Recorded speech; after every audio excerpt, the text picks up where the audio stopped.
LTC CCL212. LTC. ARS primary loop isolation path configuration is complete. Copy.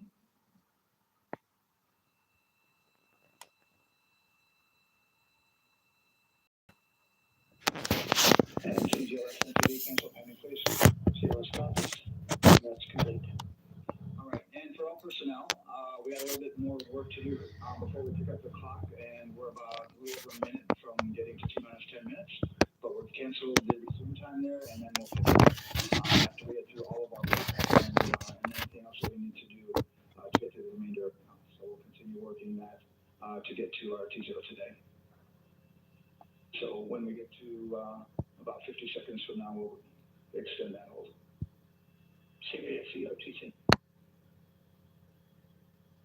CVSC 400 290. Looking to verify that we are configured for ASA. Yep, give me about 2 more minutes and we start CV2 streaming. Copy. NTD CUSC hold requested. Copy that. I have an LTC violation of O-CT-004 S-band transponder anomaly. This was a transient LTC violation, so transponder 1 had a demodulated SNR estimate that went down to 2 dBm. When it should have been between 10 and 13, it is now back up to 12, but we did lose that for just a moment. It does not appear that we lost our BitSync or carrier lock, which would be indicative that we lost our lock with the vehicle. So at this point, recommendation would still be go. However, we do have a pre-and contingency procedure if we want to look at that, but I think this is transient, so we're back in a nominal range. All right, let's see LPD NTD. Yeah, we're not seeing that hits. I guess the question for COSC was that less than 3 samples? Is that below our persistence? Stand by, let me look. It did look like it did persist for several seconds online, but let me take a look at the number of samples. Can I get a repeat on the effective LTC, please? Yes, ma'am, that's going to be O-CT-004. Thank you.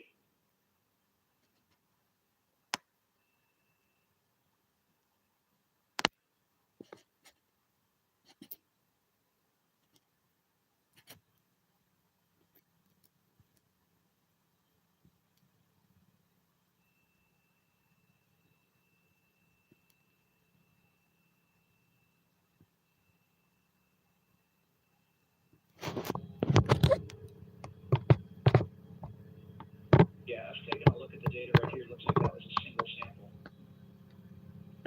Yeah, copy that. RPS does report that they also lost lock for about 5 seconds. So I would love to ask KUS and see if they also lost lock with the vehicle for any extended amount of period.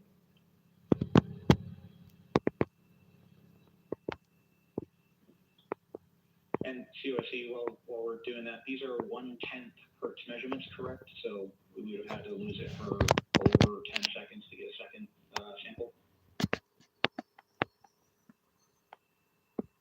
Yes, sir, that's correct. It is 1/10 hertz. Yeah, so from our perspective, the allowance is effectively up to 30 seconds, up to 3 samples based on 1/10 hertz. This is not an LCC violation, I believe. Yes, sir, I would agree with that at this point. Copy that. We're checking with KUS on 232. I don't think they have 212 access. We're trying to verify, but it sounds like they have a loss of lock as well. About 2 seconds. Okay. And I guess for both KUS and COSC, do we have lock now? That's okay. We do have lock for COSC.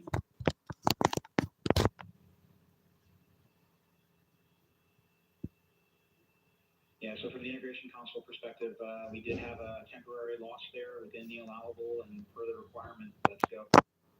But then use the flight. We have lock and we have good telemetry here. GLC. And KUS is reported to their. So with all of that OSC, then are we in a go configuration for your LCC? Yes, sir. Recommendation would be go. Right, LPE concur with that? Yes, sir. LPE concurs go. And launch director? Yes, sir. Launch director concurs go. All right, and I'm gonna go ahead and just verify everybody has everything else complete, launch director, and if we do, we'll be ready to pick up the poll at that time, unless there's something else that you're aware of. No, sir, let's verify all our work is complete, and I would like one last check of our constraints list. All right, let's see, OTC, are you still waiting?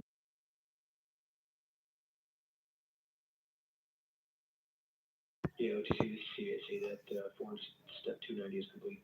Copy. Okay, so OTC, you complete with all your work? That's confirmed. All right, copy that. STC? STC is complete. And GTC? GTC is complete. All right, and FPE, just want to verify we have no open constraints at this time. No open constraints, we have a clear board, sir. Okay, checking the same here. And launch director, with that, we are clear and ready to pick up the launch readiness poll with your go. All right, sir, I am go for the poll. All right. And for all personnel, this is the NTD conducting the ARtemis 2 launch readiness check. Verify ready to resume count and go for launch. OTC. GT is go. STC. STC is good. GTC. She's good. MCO. CO's go. Safety console. Safety console is good. LPE. LPE's go. Houston flight. Houston flight is go. Rocket. Rocket's go. And CDR. Cruise go. Copy that. Thank you, Reed. And launch director, NTD, our launch team is ready to proceed at this time. All right, NTD, I copy all. At this time, I'll perform my poll. Attention on the net. This is the launch director performing the final poll for launch, verifying no constraints, and go for launch. EGS, Program Chief Engineer. ARtemis Chief Engineers are go. Copy, thank you. EGS, Chief Safety Officer. The ARtemis CSOs are go. Copy, thank you. Range weather. Launch weather is go. Thank you, LWO. And ARtemis MMT Chair. MMT's go.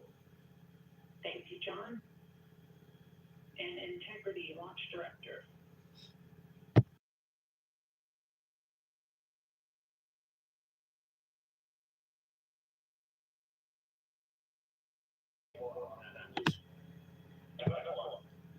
This is Christina. We are here on our TV. MFTG. This is Jeremy. We are going for all humanity. Actually, our ARtemis 2 crew is launch. Full set. I copy that. Reed, Victor, Christina, and Jeremy. On this historic mission, you take with you the heart of this ARtemis team, the daring spirit of the American people and our partners across the globe, and the hopes and dreams of a new generation. Good luck. Godspeed, ARtemis 2. Let's go.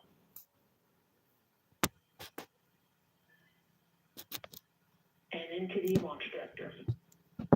Go ahead, launch director. Yes, sir. You have a go to proceed with countdown. Copy that. I'll put it in work. CDR, NTD. Go.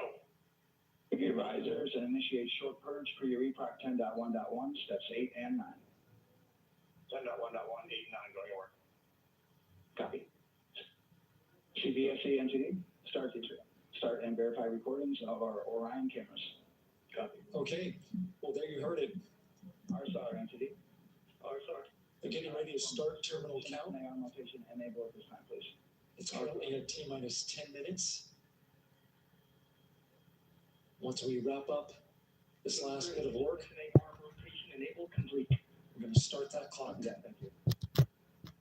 Integrity crew, close and lock visors.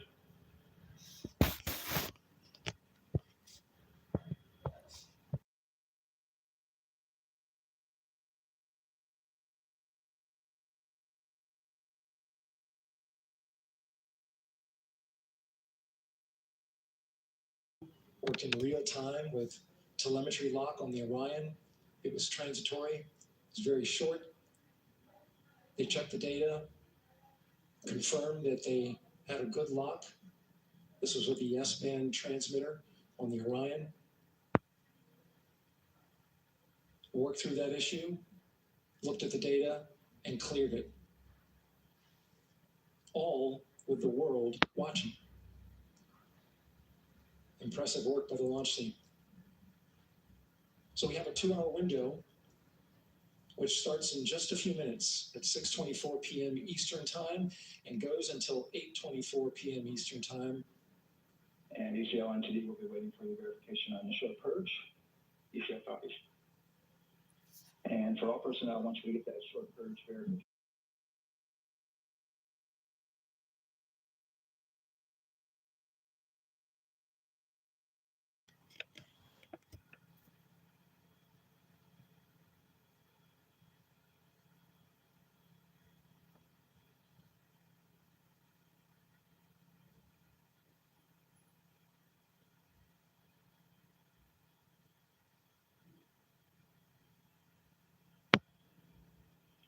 ECL time estimate, About a minute. copy.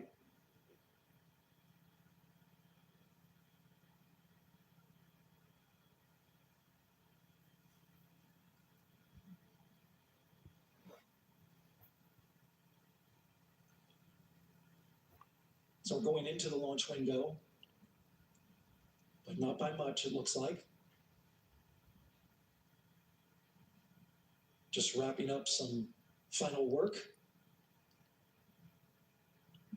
And once that's completed, you'll hear NASA Test Director Jeff Spaulding ask for the ground launch sequencer operator to go ahead and start the clock. The ground launch sequencer is an application software that runs on top of the launch control system in the firing room. Acts like a conductor of an orchestra, executing hundreds of commands in precise order and timing. It's all autonomous. ECL 212, short purge. Verified.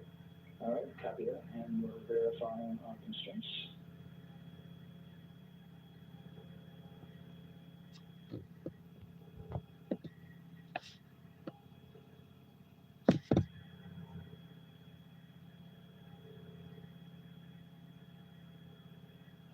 All right, and we're clear from cutoffs. And with that, we're going to resume the clock momentarily. And CGLS, you can resume the clock on your mark. GLS copies. 3, 2, 1, mark. GLS mainline has been initiated. T-minus 10 minutes and counting.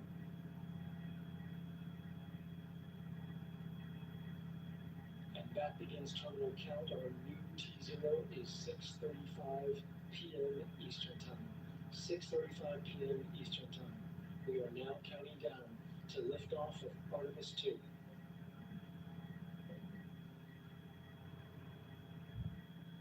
From now on, you're going to hear two voices on the loops. If every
issue will go to the next stable holding point. This is how GLS configures the rocket and ground systems to a stable point where they can stop the countdown if that's needed. But right now, we are counting down. Our next big milestone, looking to retract the crew access arm. GLS is go for crew access arm retract. And there you see the crew access.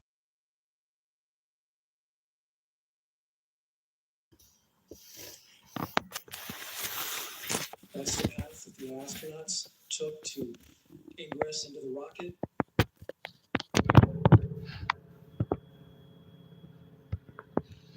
Until this point, that was their way off the path. They needed to evacuate. But now with that arm retracting, the backup transitions to a launch abort system. And they'll begin arming that shortly.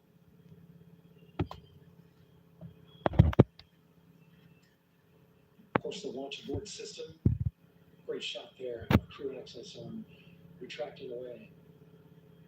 The launch abort system is the tower at the top, and that's what would pull Orion and its crew off the top of the rocket in case of an emergency, whether it's on the ground or in flight. This is critical safety hardware that protects the lives of the astronauts.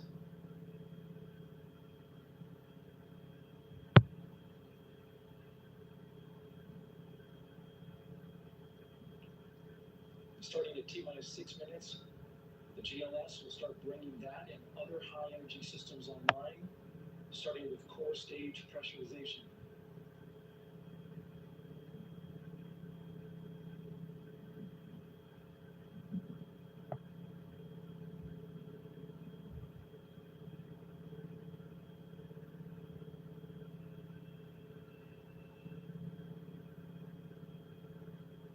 Weather is 90% go, the range is go, all systems are go.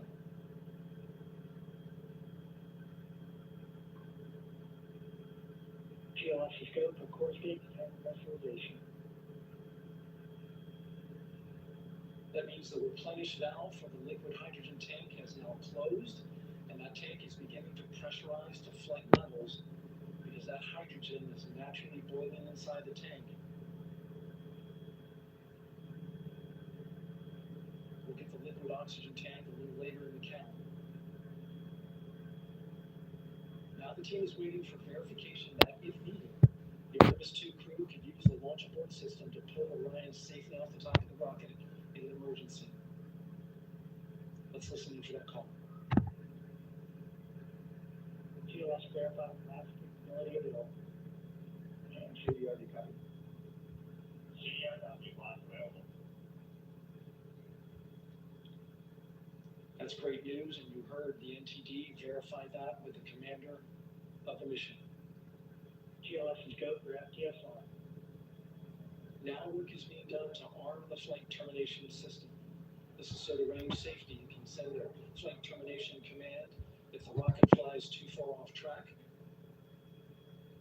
There is a brief built-in delay, so the launch abort system has time to pull the astronauts as they look for High flow bleed check. the high flow bleed check. And so the cryo team gets verification that the RS-25 engines, all 4 of them, are in the proper temperature range for launch.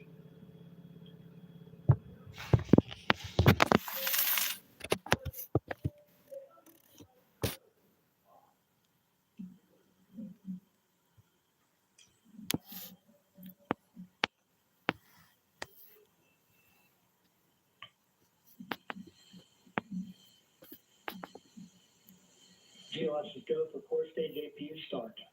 Core stage APUs start. Those are auxiliary power units, high-speed turbines which provide pressure to hydraulic pumps that steer the RS-25 engines. We're going to see a gimbal test a little later at T-minus 2 minutes and 30 seconds. This is what allows that to happen.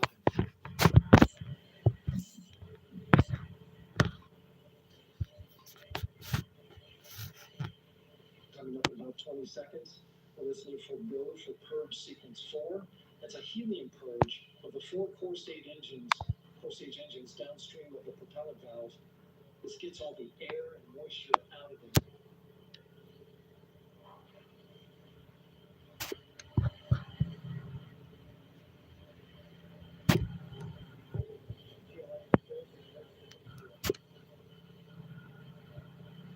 Moving through the milestones. All is looking good.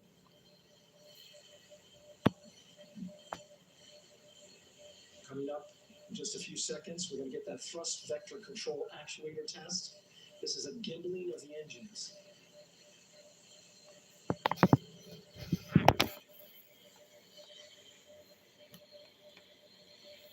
Here are the 4 RS-25s, 3 of them Shuttle Heritage, 1 of them built from shuttle parts. There you see them moving.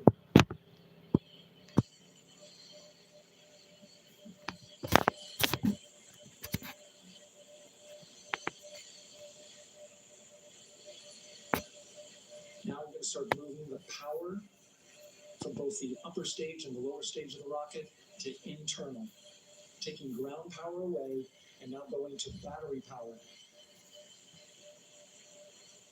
GLS is go for upper stage.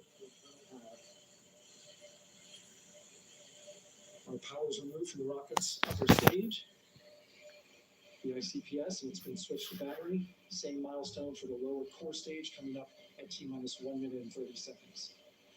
Right now, the 4-person Artemis 2 crew is 248,000 miles away from the moon. And if all goes well, they will fly by it in 6 days. GLS is go for core stage to internal power.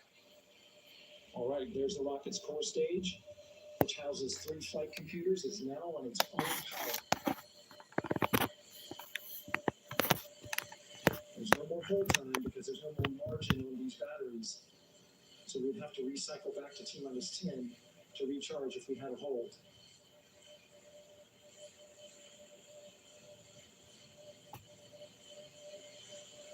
One minute.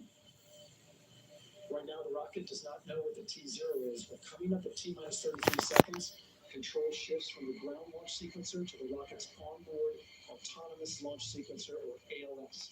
The rocket will count itself, but honor any holds that could come from the ground. Now, shortly after liftoff, Houston will take control of the rocket, and my colleague Gary Jordan will take over commentary. GLS go for ALS. Great call out. The rocket is on its own. 4 brave explorers ready to ride the most powerful rocket NASA has ever launched.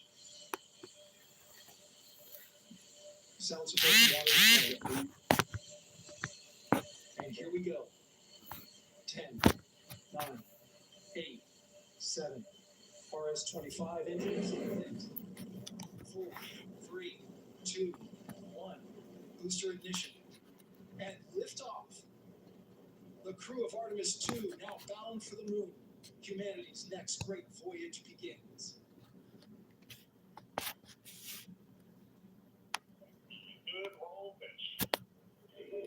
Roger, roll pitch. Houston, now the children of flight and integrity. Artemis 2 mission run. Integrity, AM2 high. On time, passing 30 seconds. Integrity passes the ultimate target milestone. Mission control Houston see good performance on the engines. Space launch system core stage. Integrity, 3 miles in altitude. Traveling more than 1,200 miles per hour.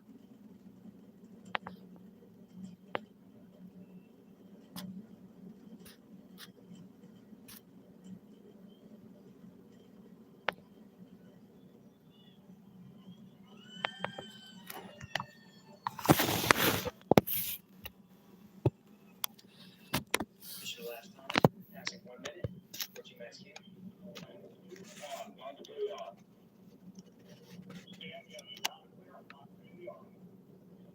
As the same.